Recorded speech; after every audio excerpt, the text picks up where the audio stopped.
Greetings everyone, my name is KS Deepak and I welcome you all in the Shield IAS episode of the Hindus News Analysis. So चलिए देखते हैं कौन से articles हैं जो कि आज हम लोग डिस्कस करने वाले हैं. So the first article is related to the 90th General Assembly of Interpol. So यहाँ पर जो comments आ रहे हैं that is with respect to the 90th General Assembly of Interpol. So Interpol है क्या, Interpol क्यों फॉर्म हुआ था, कैसे फॉर्म हुआ था, क्या क्या क्राइम्स देखते हैं उसमें, क्या क्या नोटिसेस है जो कि इंटरपोल रिलीज करते हैं. All this things we will be seeing in our first article.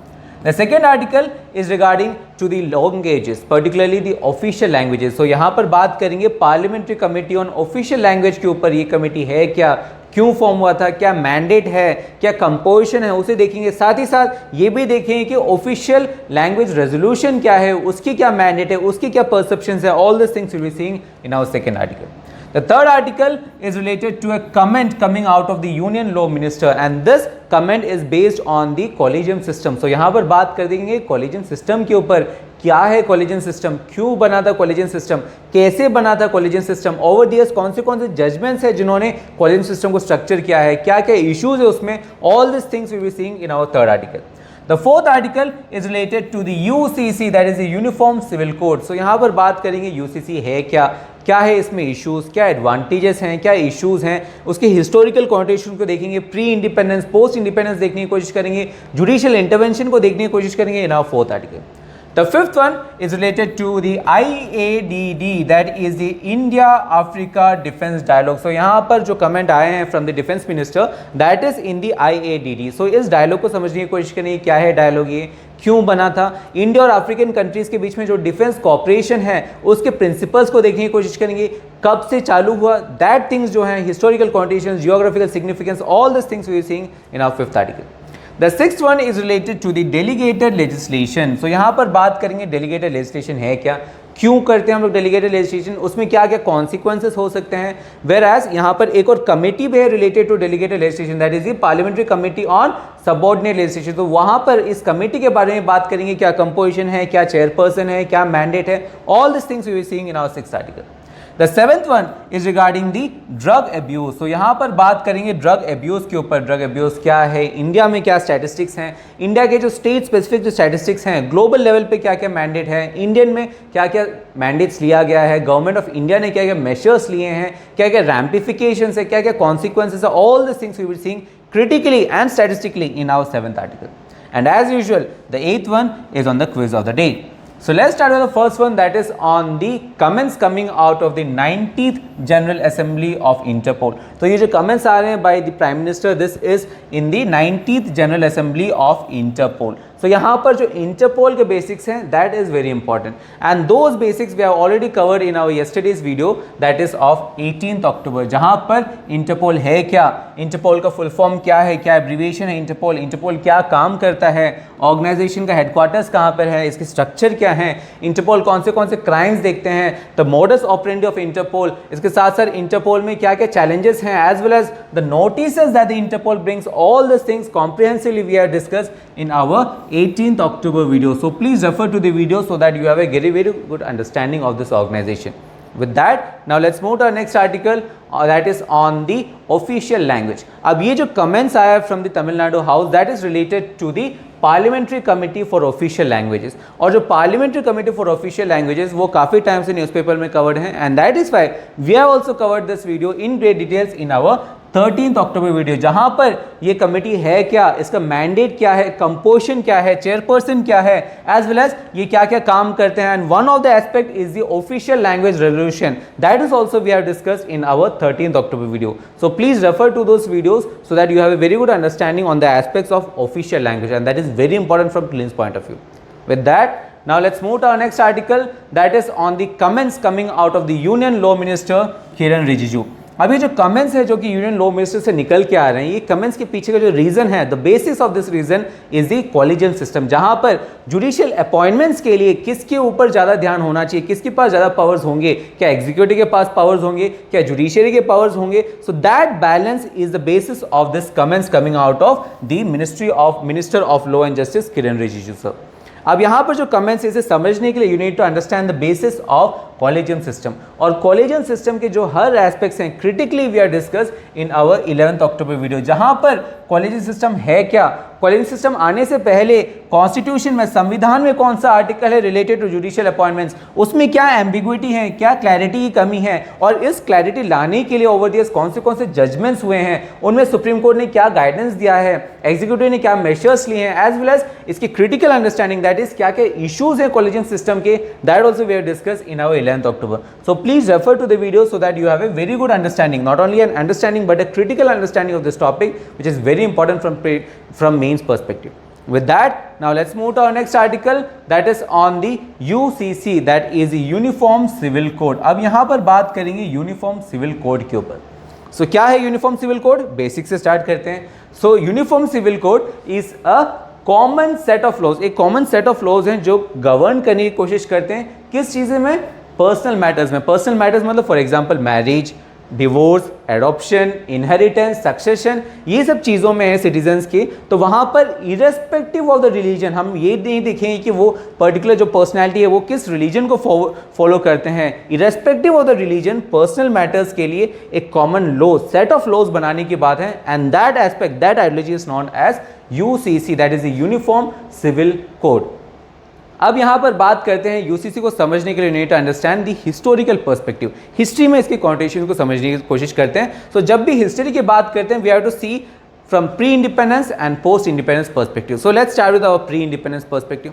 So pre independence की बात करें, अगर कॉलोनियल पीरियड की बात करें, we had an report known as the Lex Loci report of October 1840, जहां पर यह स्ट्रेस किया गया कि हमें एक नेसेसिटी, एक ज़रूरत है कि हम लोग यूनिफॉर्मिटी लाएं in the codification of Indian laws. इसके बाद we had the queen's proclamation of 1859, जहां पर it was promised and that absolute non interference in religious matters would be there.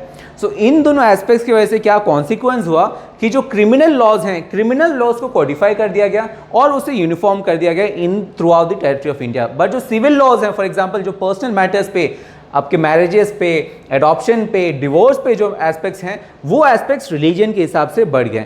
यहाँ पर हम लोग वो देखते हैं कि जो पर्सनैलिटी हैं वो हिंदू हैं तो उनके लिए स्पेशल सेट ऑफ रूल्स हैं, अगर इस्लाम फॉलोइंग है फॉलोवर्स तो उनके लिए स्पेशल सेट ऑफ रूल्स हैं, अगर क्रिश्चियनिटी है, अगर डिफरेंट रिलीजन के हिसाब से जो इनहेरिटेंस लॉज हैं, जो एडॉप्शन के लॉज हैं, जो भी पर्सनल मैटर्स के लॉज हैं वो बढ़ गए। That is the issue which was caused because of the aspects of pre independence. अब देखते हैं कि पोस्ट इंडिपेंडेंस में क्या हुआ। पोस्ट इंडिपेंडेंस में during the drafting of the constitution, जब कॉन्स्टिट्यूशन ड्राफ्ट किया जा रहा था तब जो कॉन्स्टिट्यूशन मेकर्स है, फॉर एग्जांपल जवाहरलाल नेहरू साहब या B.R. अम्बेडकर साहब, अब ये जो पर्सनालिटीज थे ये चाहते थे कि यूसीसी को हम लोग कॉन्स्टिट्यूशन में इम्बाइब करें, यूसीसी बिकम्स ए राइट, हम वो चाहते थे कि कोडिफाई करें, एक यूनिफॉर्मिटी रहे। क्रिमिनल में तो यूनिफॉर्मिटी है बट सिविल राइट्स में भी यूनिफॉर्मिटी, सिविल लॉज में भी, पर्सनल मैटर्स में भी वो यूनिफॉर्मिटी चाहते थे। But again you would know कि वहाँ पर काफ़ी सारे डिस्टर्बेंसेस थे उस टाइम पे। There was aspect of secularism, Pakistan क्योंकि अलग हुआ था बेस्ड ऑन अ रिलीजन, इसलिए काफ़ी सारे रिलीजियस इश्यूज थे। कम्युनल हार्मनी जो था वो लोअर स्टेज में था और इसे देखकर यूसीसी को एक एस्पेक्ट, एक इंपॉर्टेंट एस्पेक्ट नया बनाकर यूसीसी को हमने डीपीएसपी में डाला, that is the directive principle of state policy. So that was because of the opposition from the religious fundamentalist group. जो फंडामेंटलिस्ट ग्रुप थे, जो रिलीजियस फैक्शंस थे, उन्हें काफ़ी सारे हॉस्टिलिटीज थे, उन्हें काफ़ी सारे इनसिक्योरिटीज थे और उन इनसिक्योरिटीज को देखकर हम लोग ने यूसीसी को डीपीएसपी में रखा। उसके बाद संविधान बनने के बाद काफ़ी सारे और रिफॉर्म्स आए। For example there is this Hindu code bill जो कि ड्राफ्ट किया गया बाय डॉक्टर B.R. अम्बेडकर, जहां पर हिंदू लॉज में जो हिंदुइज्म फॉलोइंग जो पर्सनैलिटीज़ है वहां पर डिवोर्स कैसे होने चाहिए, इनहेरिटेंस कैसे होने चाहिए, सक्सेशन कैसे होने चाहिए, उसके ऊपर बात की गई है। There is a succession act जहां पर particularly which is known as the Hindu succession act of 1956, जहां पर जो हिंदुइज्म फॉलोवर्स हैं उनमें सक्सेशन कैसे होने चाहिए, जो वुमेन्स हैं उनको क्या क्या सक्सेसिव राइट्स हैं, इस पर बात की गई है। There is this Hindu marriage act जहां पर हिंदुइज्म में मैरिज किस बेसिस पर लीगलाइज करें उसकी बात की गई है। There is this minority and guardianship act, there is this adoption and maintenance act, and उन केसेस में जहां पर दो पर्सनालिटीज जो दो पार्टनर्स अगर डिफरेंट रिलीजन के हो, फॉर एग्जांपल हिंदू, इस्लाम या डिफरेंट रिलीजन्स के हो, इन दैट केस कौन से लॉस लगेंगे उसके लिए we also had the special marriages act. So these are the reforms that were brought in after the making of the constitution. अब बात करते हैं कि कॉन्स्टिट्यूशन में, संविधान में कौन से प्रोविजंस है। तो the basic provision is the article 44। तो जैसे हमने डिस्कस किया ड्राफ्टिंग के टाइम पे काफ़ी लोग चाहते थे कि यूसीसी एक राइट बने, यूसीसी लाना काफ़ी लोग चाहते थे, जवाहरलाल नेहरू, बी.आर. अम्बेडकर साहब काफ़ी लोग चाहते थे, बट इसके बावजूद भी because of the opposition from the religious groups, इसके कारण हमने यूसीसी को एक डीपीएसपी बना के रखा, and that DPSP is in the article 44। So article 44 ये कहता है कि the state shall endeavor to secure for the citizens a uniform civil code throughout the territory of India. So that is the most important aspect, most important constitutional provision related to the UCC. With that, अब देखते हैं कि कौन से judicial interventions हुए थे, क्योंकि judiciary में ने भी ओवर द इयर्स काफ़ी सारे जजमेंट्स में कहा है, यूसीसी को सपोर्ट किया है, और काफ़ी सारे एस्पेक्ट्स हैं जो कि यूसीसी से रिलेटेड हैं। सो मेजर जजमेंट्स को देखते हैं। So one of the major judgement, the milestone judgement with related to UCC was the Shah Bano case. तो शाह बनो केस जो कि 1985 में हुआ था, वहाँ पर सुप्रीम कोर्ट को देखना था कि जो सेक्शन 125 है सीआरपीसी का, जो कि रिलेटेड करते हैं maintenance of the wife. So for example जो मुस्लिम पर्सनल लॉज हैं उस टाइम के, मुस्लिम पर्सनल लॉज के हिसाब से अगर कोई वुमेन को अगर डिवोर्स दे देते हैं, देन जो वुमेन है, जो पार्टनर है, जो फीमेल है, उन्हें मेंटेनेंस देने की बात है, तो उन्हें मेंटेनेंस देना पड़ता था। और ये जो मेंटेनेंस है ये इद्दत के पीरियड के लिए दिया जाता था, that is around 90 days, lunar month और अराउंड 90 डेज। अब यहाँ पर सुप्रीम कोर्ट ने, यहाँ पर जो पर्सनैलिटी है, जो लिटिगेंट थे, वो इसे चैलेंज कर रहे थे, कैसे आप पीरियड ऑफ इद्दत तक ही सीमित रख सकते हो, आपको और ज़्यादा देना चाहिए until our lifetime or until remarriage. So that was challenged in the Shah Bano case. और यहाँ पर शाह बनो केस के ऊपर जो प्रेशर हुआ गवर्नमेंट के ऊपर, और इसलिए द गवर्नमेंट और the parliament pass the Muslim women's right to protection on divorce act, that is MWA act in the year 1986, जहां पर जो सेक्शन 125 है जो कि रिलेट करता है मेंटेनेंस ऑफ द वाइफ, वहां पर एक एक्सेप्शन बना दिया गया कि मुस्लिम वुमेन्स के लिए ये एक्सेप्शन है, वहां पर उनको जो मेंटेनेंस होगा वो मुस्लिम पर्सनल लॉज के हिसाब से होगा, इद्दत के पीरियड के लिए होगा। Now again there was another case known as the Daniel Latif case। अब Daniel Latif केस में इस प्रोविजन को चैलेंज कर दिया गया, क्योंकि यहाँ पर जो मेंटेनेंस है वहाँ पर आप एक्सेप्शन कर रहे हो मुस्लिम वुमेन्स के लिए, that means it is going against the right to equality, right to equality के खिलाफ है, as well as right to life के भी खिलाफ है। और इसीलिए जो मुस्लिम वुमेन्स एक्ट है, MWA एक्ट ऑफ 1986, इसे चैलेंज कर दिया गया। और यहाँ पर सुप्रीम कोर्ट ने कहा कि ए डिवोर्स्ड वुमन और Muslim woman is entitled to the provisions of maintenance for a lifetime or until she is remarried. That is something that came out of the Supreme Court from the Daniel Latif case. उसके बाद we had the Sarla Mudgal case. अब Sarla Mudgal case में question ये था कि अगर कोई personality है, हिंदुइज्म फॉलोअर पर्सनैलिटी हैं, अगर वो मैरिज करते हैं हिंदू लॉज के हिसाब से, देन वो इस्लाम में कन्वर्ट हो जाते हैं और वो दोबारा मैरिज करते हैं इस्लाम के रेगुलेशन के हिसाब से, तो क्या जो हिंदू मैरिज है वो डिसॉल्व हो जाता है, क्या उससे हम लोग हटा सकते हैं, क्या प्रोविजंस है? That was the basis of the Sarla Mudgal case. So Sarla Mudgal case में सुप्रीम कोर्ट ने ये कहा कि conversion to Islam and marrying again would not by itself dissolve the Hindu marriage under the act, and thus जो second marriage है जो solemnized हुआ है after converting to Islam would be an offence under the article 494 of the IPC. That is something the supreme court told in the Sarla Mudgal case. Again एक दूसरा और important case है known as the John Vallamattom case. अब John Vallamattom case जो कि एक priest है, उन्होंने चैलेंज किया था the constitutional validity of section 118। जो सेक्शन 118 है जो इंडियन सेक्शन एक्ट का, section 118 is related to the donation of property for religious and charitable purposes. और यहाँ पर जॉन वालमटम कहते हैं कि ये जो सेक्शन है इंडियन सेक्शन एक्ट का, दिस इज डेरोगेटरी और this is imposing unreasonable restrictions on the Christians। Christians के ऊपर डिस्क्रिमिनेटरी है, वहाँ पर unreasonable restrictions दिया जा रहा है on the followers of Christianity। और इसे देकर सुप्रीम कोर्ट ने कहा कि द बेंच जो था सुप्रीम कोर्ट में, they have struck down this section as unconstitutional, इसे unconstitutional घोषित कर दिया गया। So these were the major judgments related to the UCC or related to the personal matters, which is very important aspect of the UCC।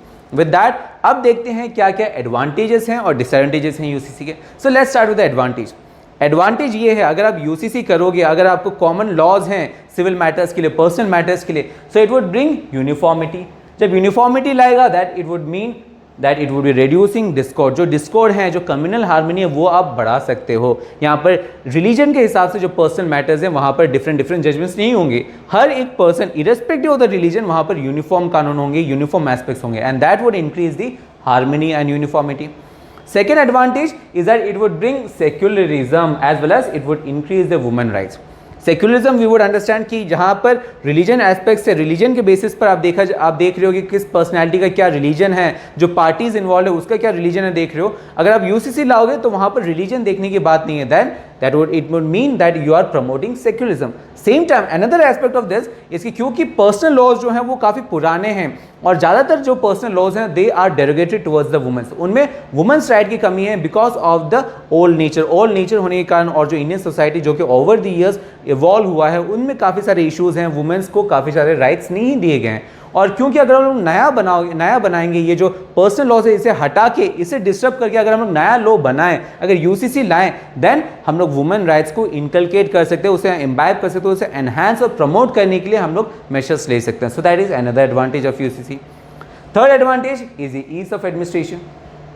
अभी आपको parties का जो religion है वो देखना पड़ता है, जो इन्वॉल्वेंस है उसमें रिलीजन देखना पड़ता है, जजमेंट में आपको रिलीजन देखना पड़ता है. So it is an hectic aspect of the administration. But अगर आपको रिलीजन नहीं देखना हो then it would mean that it is easing the administration. So that is another advantage. Another aspect of the advantage related to और promoting the UCC is the global scenario. काफ़ी सारे जो countries है, for example Turkey है, Egypt है, जहाँ पर जो माइनॉरिटीज़ हैं, माइनॉरिटीज़ को कोई अपने पर्सनल लॉस नहीं दिए गए हैं, वहाँ पर कॉमन लॉज हैं. अगर ग्लोबल वे में, ग्लोबली अगर हम लोग पर्सनैलिटीज़ और माइनॉरिटीज़ को स्पेसिफिक लॉस नहीं दे रहे हैं, वहाँ पर रिलीजन को नहीं देख रहे हैं, तो क्यों India being a democratic country should do so. India को तो एक स्टेप आगे बढ़ना चाहिए, इंडिया को भी प्रमोट करना चाहिए UCC. That is a stand with respect to promoting UCC. अब देखते हैं अगेंस्ट द यूसीसी और disadvantages of UCC. The first disadvantage is that it hampers diversity. क्योंकि इंडियन सोसाइटी जो है, Indian society is based on the aspect of unity in diversity. तो क्यों हम लोग फॉरेन कंट्रीज के या फॉरेन सोसाइटीज़ को देखें और उनके जो एस्पेक्ट्स हैं उसे हम लोग रेप्लिकेट करें. रेप्लिकेट करने की जरूरत नहीं है. इंडियन सोसाइटीज़ को अपने लॉस चाहने चाहिए इंडियन सोसाइटी के कैरेक्टरिस्टिक्स के हिसाब से. And this multiculturalism and unity in diversity is an important characteristic of Indian society. और अगर वहाँ पे हम लोग यूसीसी लाएं then it would mean that we are hampering the diversity. Another aspect यहाँ पर it would be a violation of fundamental rights. कैसे फंडामेंटल राइट्स? जो रिलीजियस अफेयर्स है वहाँ पर non interference is an fundamental right which is guaranteed under article 25 of the constitution. और यहाँ पर अगर स्टेट इंटरफेयर करे then it would be violation of this fundamental right. Another important point which is disadvantage to the UCC that is it may lead to communal unrest. यहाँ पर communal unrest हो सकते हैं क्योंकि यहाँ पर it would be a tyranny to the minority. इसके साथ साथ यहाँ पर ये भी क्वेश्चन है, जब आप यूसीसी लाओगे तो आप किस रिलीजन के एस्पेक्ट को फॉलो करोगे? क्या आप हिंदूज के पर्सनल लॉज को फॉलो करोगे, क्या आप मुस्लिम फॉलोअर्स के या क्रिश्चियनिटी के लॉज जो हैं उसे फॉलो करोगे? अब अगर नए लॉज बनाओगे फ्रॉम स्क्रैच तो आप किस बेसिस पर करोगे? तो यहाँ पर जो माइनॉरिटीज़ हैं उनको काफ़ी सारे इनसिक्योरिटीज़ हो सकते हैं. सो दैट में लीड्स टू कम्युनल अनरेस्ट. अब एडवांटेजेस और डिसएडवांटेजेस देखने के बाद अब देखते हैं कि वे फॉरवर्ड क्या है. So way forward could be summed in an code. अब ये कोड ये है कि कल्चरल डाइवर्सिटी, जो कल्चरल डाइवर्सिटी है that cannot be, cultural diversity cannot be compromised to the extent that our urge for uniformity itself becomes a reason for threat the territorial integrity of the nation. मतलब अर्थात कि जो cultural diversity है that is the basis of Indian society, उसको हम लोग को देखना चाहिए, उसे हम लोग को स्टेक पे नहीं रखना चाहिए. उसे हम लोग को जो अर्ज है यूनिफॉर्मिटी का उसके के लिए अगर जो कल्चरल डाइवर्सिटी को आप स्टेक में रखोगे so that would B disturbing the characteristics of the Indian society. And Indian society का कैरेक्टरिस्टिक है मल्टीकल्चरलिज्म, कैरेक्टरिस्टिक्स हैं diversity in unity in diversity and that should be promoting. उसे हम लोग को प्रिवेलेंस देना है rather than our urge to uniformity. That is the way forward. With that, now let's move to our next aspect, that is on the comments coming out of the IADD, that is the India Africa Defense Dialogue. अब जो IADD है, we have already discussed IADD in great details in our yesterday's video. जहाँ पर IADD है क्या, क्यों आया ये डायलॉग, इंडिया और अफ्रीका के जो कंट्रीज़ हैं उसके बीच में जो कोलैबोरेशन है उसके प्रिंसिपल्स कौन से हैं, जहाँ पर कंपला प्रिंसिपल के ऊपर बात किया गया था, यहाँ पे हिस्टोरिकल कॉन्टेशंस क्या है, कब से आए हैं, इसकी क्या क्या रिलेवेंस है, all this things we have already discuss in our yesterday's video that is of 18 October. So please refer to the video so that you have a clarity of this dialogue. With that, now let's move to our next article that is on the aspects of delegated legislation. अब ये जो comments आया जहाँ पर Ministry of Home Affairs ने extra time मांगा है, time of 3 more months ताकि वो frame कर पाए CAA rules. This is an aspect of delegated legislation. अब देखते हैं कि delegated legislation है क्या. सो डेलीगेटेड लेजिस्लेशन क्या मतलब, it is a function of the legislation. अगर फंक्शन ऑफ द लेजिस्लेशन जो है that is the making laws, जो लेजिस्लेचर है उसका काम होता है लॉज बनाना। पर अगर लेजिस्लेशन जो है उसके जो काम है वो आप एग्जीक्यूटिव को दे दो, गवर्नमेंट को दे दो, और उसके बेसिस पर जो कानून निकल के आए, those legislations are known as delegated legislation. This is because of the work of the parliament. जो लेजिस्लेचर है वो ऑलरेडी ओवरबर्डन है बिकॉज ऑफ वेरियस एस्पेक्ट्स, और इसके कारण आइदर एक्सपर्टीज कम हो सकते हैं उनमें। फॉर एग्जांपल अगर आपको इन्फॉर्मेशन एक्ट बनाना है नया, सो इन्फॉर्मेशन एक्ट जो है वो नए टेक्नोलॉजीज को इम्बाइब करना होगा, नए जो एनक्रिप्शन है उसके एस्पेक्ट्स को भी इम्बाइब करना होगा। सो यहाँ पर एक्सपर्ट्स की जरूरत है जो कि पार्लियामेंट्रियंस के पास शायद ना हो। सिमिलरली पार्लियामेंट्रियंस या लेजिस्लेटर के पास काफ़ी काम नहीं होता, काफ़ी टाइम नहीं होता कि वो हर एक नुआंसेस को पढ़े। सो यहाँ पर जो काम है क्या करते हैं वो पार्लियामेंट्स में, कि वो जो बेसिक एस्पेक्ट है, जो फ्रेमवर्क है वो डिस्कस करते हैं पार्लियामेंट में, और जो नुआंसेस है, जो डिटेल्स हैं वो दे देते हैं एग्जीक्यूटिव को कि सर आप उसके जो डिटेल्स हैं उसे मेंशन करें। And that type of act, उस बेसिस पर जो कानून निकल के आता है, that legislation is known as delegated legislation. अब देखते हैं एक कमेटी भी है, that committee is known as committee on subordinate legislation. अब जैसे हमने कहा कि यहाँ पर जो डेलीगेटेड लेजिस्लेशन है, यहाँ पर जो काम है लेजिस्लेशन का वो लेजिस्लेचर नहीं कर रहा है बट एग्जीक्यूटिव कर रहा है। तो क्या श्योरिटी है कि जो कानून निकल के आएगा that would be in accordance to the framework that we discuss in the parliament. So इसके लिए देयर इज अ कमिटी। सो ये जो कमिटी ये लोकसभा में भी है, राज्यसभा में भी है, और यहाँ पर अराउंड 15 पीपल होते हैं, 15 मेंबर्स होते हैं। सो ये इनका काम ये है कि वो एग्जामिन करते हैं कि जो एग्जीक्यूटिव्स हैं जो कि डेलीगेटेड लेजिस्लेशन बना रहे हैं, तो जो कानून बना रहे हैं एग्जीक्यूटिव, क्या वो उसके जो एस्पेक्ट्स हैं वो जो ब्रॉडर फ्रेमवर्क था जो कि हम लोग ने पार्लियामेंट में डिस्कस किया, इसके साथ रेजोनेट करता है कि नहीं, इसके साथ अलाइन करता है कि नहीं। So that is the work of committee on subordinate legislation, and this committee on subordinate legislation is a part of committee to scrutinize and control. So आपको पता होगा कि पार्लियामेंट में काफ़ी सारे कमिटीज़ हैं, फाइनेंस कमिटीज़ हैं, पैक है for example, there are estimates committee, ad hoc committee, standing committee. One of the committee is the committee to scrutinize and control, और जिसके अंदर काफ़ी सारे सब कमिटीज़ हैं। One of the sub committee is the committee on subordinate legislation, जो कि देखते हैं कि डेलीगेटेड लेजिस्लेशन का जो अलाइनमेंट है वो रेजोनेट कर रहा है कि नहीं with the broader framework. With that clarity, now let's move to our next article, that is on the comments coming out of the Supreme Court with respect to drug abuse. अब यहाँ पर जो drug abuse के जो cases हैं वो काफ़ी important है, and that is why we have already covered this topic in great details in our 10th October video, जहाँ पर वी हैव डिस्कस कि ड्रग मिनेंस क्या है, वर्ल्ड वाइड में क्या सिनेरियो है, इंडिया में क्या सिनेरियो है। इंडिया में drug specifically we have discuss, statistically हम लोग ने देखा है कि हर स्टेट में कितना प्रिवेलेंस है, and that we have discuss in our 10th October video, sir. So please refer to the video so that you have a very good statistic as well as critical understanding of this topic. With that, now let's move to our next aspect, that is the quiz of the day. So the first question is regarding the Arab Stream, where the second one is regarding the Arctic Council. अब यहाँ पर both these questions are previous year questions, और इन questions को attempt करने की कोशिश करें। इन questions की जो आंसर्स हैं along with the explanations would be provide to you in the form of PDF, जिसका जो लिंक है वो आपको वीडियो के डिस्क्रिप्शन में मिल जाएगा, एज वेल एज जो पीपीटी है जिसके ऊपर एनालिसिस किया, that also in the form of PDF, you will get a link in videos description. So I hope today's analysis और beneficial for you guys, be working hard for you guys, but at the same time work hard, study hard, but most importantly stay safe. We'll be doing the same for you guys. See you tomorrow.